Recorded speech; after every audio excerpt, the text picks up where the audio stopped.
بسم اللہ الرحمن الرحیم صلی وسلم ابداً یا رب العالمین بقدر شان کا علی خاتم النبیین وعلی جمیع الانبیاء والمرسلین وعلی علیہم وصحابہم اجمعین۔ عزیز سامعین، آج ہم بات کریں گے اجتماعی درود پاک کی۔ یوں تو ہر شخص کوشش کرتا ہے کہ وہ انفرادی طور پر درود پاک پڑھتا رہے، لیکن جس گھر میں اجتماعی طور پر درود و سلام پڑھا جاتا ہے اس گھر پر انوار کی بارش کیسے ہوتی ہے اور ان کی نسلوں کو بھی اس بارش میں رنگ دیا جاتا ہے۔ حضرت ابو عبداللہ رسا اپنی کتاب تحفہ میں لکھتے ہیں کہ بغداد میں ایک شخص فقیر، حاجت مند، عیالدار اور نہایت صابر اور عابد تھا۔ ایک دن وہ رات کو نماز کے لیے اٹھا تو اس کے بچے بھوک کی وجہ سے رو رہے تھے۔ جب وہ نماز سے فارغ ہوا تو اس نے بیوی اور بچوں کو بلایا اور کہا، بیٹھو اور اللہ تعالیٰ کے حبیب صلی اللہ علیہ وآلہ وسلم پر درود پاک پڑھو اور دیکھو کہ اللہ تعالیٰ کیسے درود پاک کی برکت سے ہمیں غنی کر دیتا ہے۔ لہٰذا وہ سب بیٹھ گئے اور درود پاک پڑھنا شروع کر دیا۔ درود پاک پڑھتے پڑھتے بچے سو گئے اور اللہ تعالیٰ نے اس مومن مرد پر بھی نیند طاری کر دی۔ جیسے ہی اس کی آنکھ سو گئی تو اس کی قسمت جاگ اٹھی۔ وہ شاہ کونین صلی اللہ علیہ وآلہ وسلم کے دیدار کی دولت سے مشرف ہوا۔ آقا دو جہاں صلی اللہ علیہ وآلہ وسلم نے اسے تسلی دی اور فرمایا کہ جب اللہ تعالیٰ کے حکم سے صبح ہوگی تو اے پیارے امتی تو فلاں مجوسی کے گھر جانا اور اسے میرا سلام کہنا، اور یہ بھی کہنا کہ تیرے حق میں جو دعا ہے وہ قبول ہو چکی ہے اور تجھے اللہ تعالیٰ کے رسول صلی اللہ علیہ وآلہ وسلم نے فرمایا ہے کہ اللہ کے دیے ہوئے میں سے مجھے بھی عطا کر۔ یہ فرما کر رسول صلی اللہ علیہ وآلہ وسلم تشریف لے گئے۔ وہ نیک مرد اٹھا تو انتہائی مسرت و شادمانی اس کے چہرے سے نظر آ رہی تھی، لیکن اس نے دل میں سوچا کہ خواب میں نبی کریم صلی اللہ علیہ وآلہ وسلم کو دیکھنا تو اصل میں حضور صلی اللہ علیہ وآلہ وسلم کا ہی دیدار ہے۔ مجوسی کا گھر تلاش کرنا کچھ مشکل نہ تھا کیونکہ وہ بہت مالدار تھا، اس کا کاروبار وسیع تھا۔ اس مرد مومن نے اسے مل کر کہا کہ مجھے علیحدگی میں تم سے کچھ کام ہے۔ اس مجوسی نے نوکروں اور غلاموں کو حکم دیا کہ باہر چلے جائیں۔ جب تخلیہ ہو گیا تو مرد صالح نے کہا کہ تمہیں میرے نبی صلی اللہ علیہ وآلہ وسلم نے سلام فرمایا ہے۔ یہ سن کر مجوسی نے سوال کیا، کون تمہارا نبی؟ فرمایا، محمد مصطفیٰ صلی اللہ علیہ وآلہ وسلم۔ کیا آپ کو نہیں معلوم کہ میں مجوسی ہوں؟ اس شخص نے کہا، اور میں ان کے لائے ہوئے دین پر اعتبار نہیں کرتا تھا۔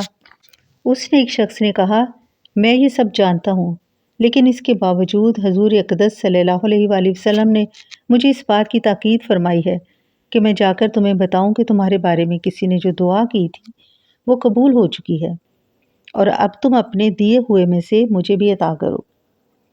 مجوسی شخص نے اسے قسم لی کہ کیا واقعی ایسا ہے؟ اس شخص نے کہا کہ ہاں، میں قسم کھاتا ہوں کہ اسی طرح ہے۔ مجوسی نے اسے اندر بلایا اور ہاتھ پکڑ کر کہا کہ اب مجھے مسلمان کرو، اور ساتھ ہی کلمہ پڑھ لیا۔ اسلام قبول کرنے کے بعد اس نے اپنے بیٹے کو بلایا اور اسے بتایا کہ اے بیٹے، میں نے اسلام قبول کر لیا ہے، لہٰذا اگر تو بھی اسلام قبول کر لے تو تو میرا بیٹا اور میں تمہارا باپ، ورنہ آج سے ہمارا کوئی رشتہ نہیں۔ اسی طرح اس نے اپنے متعلقین نوکر چاکروں کو بلایا۔ سب ہی آ کر اس کے پاس بیٹھ گئے اور سب نے ہی کلمہ پڑھا اور مسلمان ہو گئے۔ اب وہ شخص جو مدد مانگنے آیا تھا اس نے کہا، جناب مجھے ایک بات کی سمجھ نہیں آتی کہ کون سی دعا آپ کے حق میں قبول ہوئی ہے۔ اس شخص نے کہا کہ آؤ میں تم سب کو بتاتا ہوں۔ میں چونکہ مسلمان نہیں ہوں، اس لیے ہمارے یہاں جو رواج ہے میں اس پر ہی عمل کرتا رہا۔ میں نے اپنے بیٹے اور بیٹی کی شادی کی اور بہت بڑی تقریب رکھی، سب کو کھانا کھلایا، لیکن چونکہ میرے ہمسائے میں مسلمان فیملی تھی میں نے انہیں نہیں بلایا۔ لیکن جب میں اپنی چھت پر کسی کام کی وجہ سے گیا تو میں نے وہاں ایک بچی کو باتیں کرتے ہوئے سنا۔ وہ سید فیملی تھی اور وہ اپنی ماں سے کہہ رہی تھی کہ امی جان، آپ نے دیکھا ہمارے پڑوسی مجوسی نے کیا کیا؟ ہمارا اس نے دل دکھایا ہے، سب کو کھانا کھلایا، لیکن ہمیں اس نے پوچھا تک نہیں۔ اللہ تعالیٰ اسے ہماری طرف سے اچھی جزا نہیں دے گا۔ جب میں نے اس شہزادی کی یعنی اس سیدہ کی بات سنی تو میرا دل پھٹ گیا اور مجھے سخت افسوس ہوا۔ پھر میں نے پتہ کروایا کہ ان کے گھر میں کتنے بچے ہیں۔ میں نے ان کے لیے بہترین پکوان پکوایا اور 4 بہترین جوڑے کپڑوں کے لیے اور کچھ نقدی رکھ کر نوکرانی کے ہاتھ ان کے گھر بھیجا اور خود میں دوبارہ چھت پر چڑھ کر بیٹھ گیا۔ شہزادیوں نے کہا کہ ہم اس کھانے کو کیسے کھائیں جبکہ بھیجنے والا مجوسی ہی رہے۔ پہلے اس کے لیے اپنے نانا جان کی شفاعت سے اس کے مسلمان ہونے اور اس کے جنتی ہونے کی اللہ تعالیٰ سے دعا کریں۔ ان سب نے مل کر دعا کرنا شروع کی اور ان کی والدہ محترمہ آمین کہتی رہیں۔ یہ وہ دعا تھی جو اللہ تعالیٰ نے ان کی دعا میرے حق میں قبول کی اور اس کی بشارت حبیب خدا صلی اللہ علیہ وآلہ وسلم نے تیرے ہاتھ بھیجی، اور اب میں نے حضور صلی اللہ علیہ وآلہ وسلم کی حکم کی تعمیل یوں کی کہ میں نے اپنے بیٹے اور بیٹی کی شادی کو ختم کر دیا، کیونکہ مسلمانوں میں یہ رواج نہیں اور نہ ہی اسلام ہمیں اس کی تعلیم دیتا ہے۔ اب وہ ساری جائیداد میں سے میں آدھی تمہیں عطا کروں گا۔ عزیز سامعین، ایک ایسی فیملی جو کہ اجتماعی درود پاک پڑھتی تھی، اللہ تعالیٰ نے ان کے حالات کیسے بدلے، اور دوسرا شخص جو کہ غیر مسلم تھا، اللہ تعالیٰ نے اس کو مسلمانوں میں شامل کیا، اس نے دین اسلام قبول کیا، اس کے اہل خانہ نے، اس کے متعلقین نے دین اسلام قبول کیا، اور اللہ تعالیٰ نے اس کی نسلوں کو بھی رنگ دیا۔